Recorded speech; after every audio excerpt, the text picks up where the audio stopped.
Hi, welcome. In this video, I want to do a follow-up with the video that I did with Tiny in terms of assessing change and the feedback that this interaction-based system of training provides in terms of not only change and creating change in a very intentional way, but also in terms of information, in terms of the specific nature of this approach, which not only provides very specific information as to how a dog's progressing in terms of releasing control, but also being intentional with change, while at the same time not feeling completely blindsided or confused in terms of how it is that things appear to line up, but in the end really don't.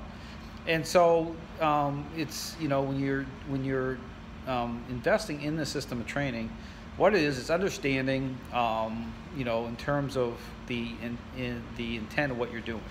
And so even when I don't use commands, which can be very challenging for a lot of people because, what's popular is this whole idea about teaching and learning in terms of motivating dogs. But the problem with that, understand, it's about what I define as packaging. Okay, it's about how you're already perceived in the relationship. It'd be similar to a child that has already become selfish. And that's the thing to key up on, is the already part. Okay, once your dog has already gained a level of control, it changes everything.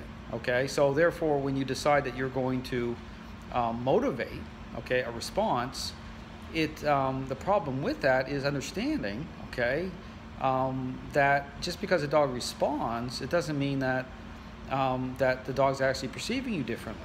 Okay, just like the selfish child example I use, it's about understanding the relationship side of things. Dogs are social animals.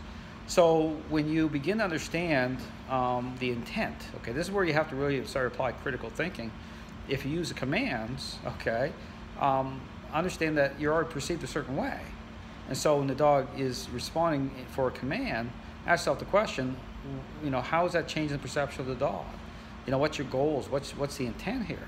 And then that goes into this question about influence. How does influence, which is a necessary ingredient, in the process, there's so much confusion about that, right? It's like, it's where you hear people talk about you don't need to use force and all these different words. Well, actually, you have to understand about the relationship side of things. So, the context of, again, dogs as social animals, as pack animals, it's how influence intersects, a process through these interactions. And not just that, but the intent of how it, through the changing perceptions of the dog, how it is that commands, verbal commands, take on different meaning. So what you're focusing in on is these interactions in terms of the dog understanding, going down to a foundational level, understanding the intent of what you're doing, the direction these interactions are taking. So it's not an issue about a dog because you're bringing a dog under influence, a dog not understanding. I mean, that's kind of something that people would have a challenge with. It would be very challenging to say, well, the dog isn't doing it because the dog doesn't understand.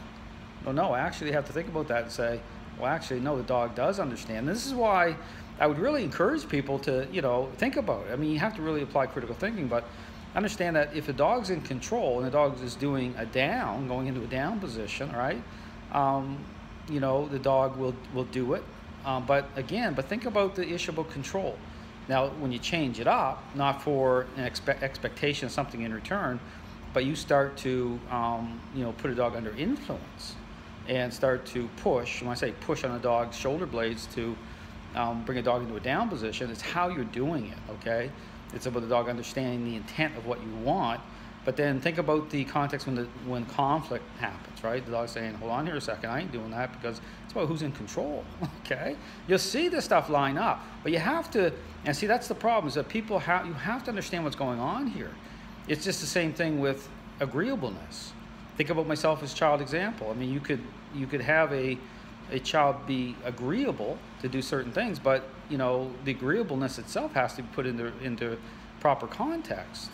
And that's why you get these concepts of counter conditioning, why they're often so problematic, because people don't look at what underpins the motives, what the issue of control in terms of agreeableness itself. But again, I challenge people to put everything I say to the test. You'll see that these things don't like, you apply certain concepts, they're not lining up. You know deep down that the dog is still in control.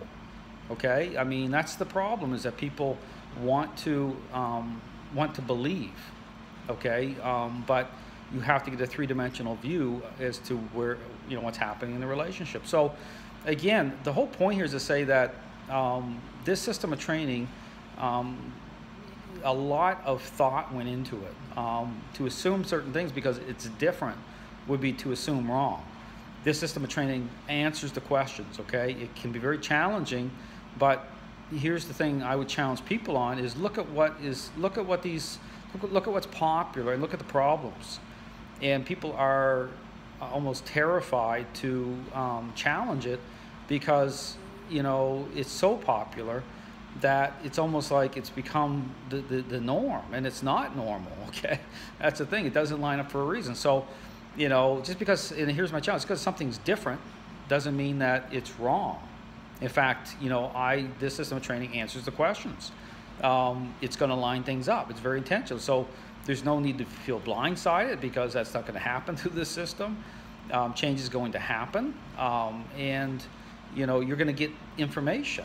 Like, this is how intentional the system is. So as you're working through these interactions, you're going to get, you're going to know exactly where you're standing at the very beginning. You're going to know where you're standing in the relationship, how much control the dog's holding, and then, just like my video with Tiny, I can tell. It's when I'm working with the dog, it's so specific. Okay, even how I'm, the integrity of these interactions. How sometimes there's some variances too, where I'm doing certain things to make sure that I'm not creating high conflict.